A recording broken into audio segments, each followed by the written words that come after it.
Have you ever wondered how one of the most successful banks in Silicon Valley, which once served as the backbone of the tech industry, ultimately failed?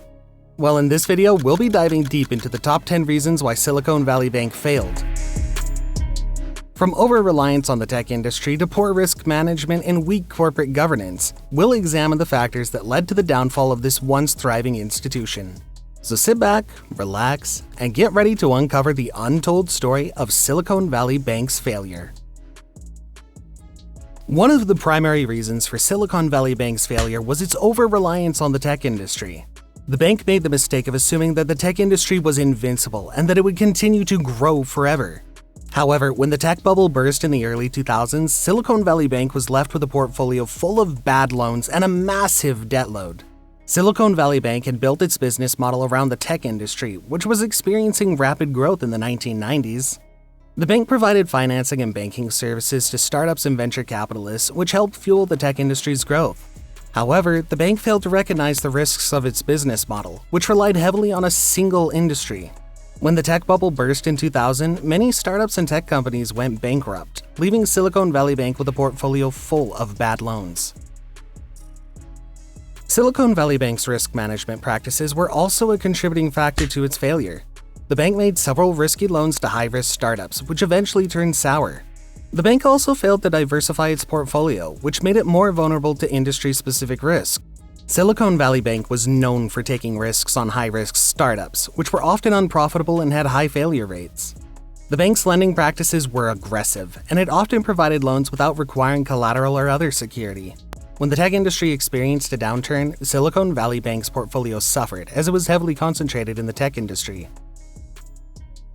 Silicon Valley Bank's lack of diversification was another major contributor to its failure. The bank was heavily reliant on the tech industry and had very little exposure to other industries. This made it vulnerable to the ups and downs of the tech industry.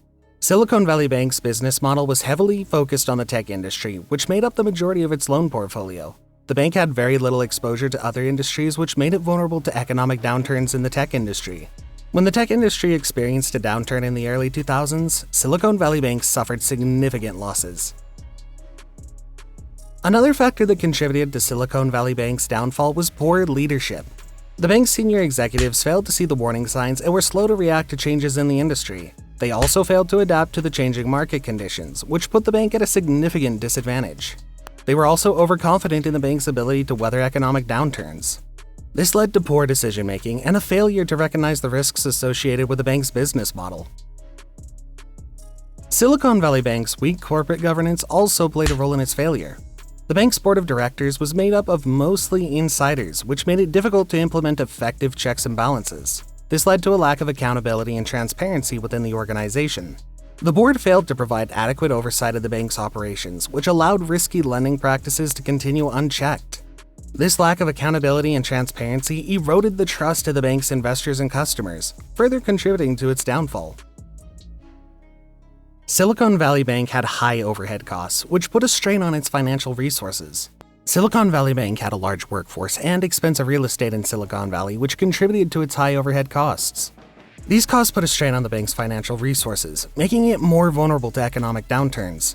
The bank was unable to reduce its costs quickly enough to adapt to changing market conditions, which further exacerbated its financial troubles.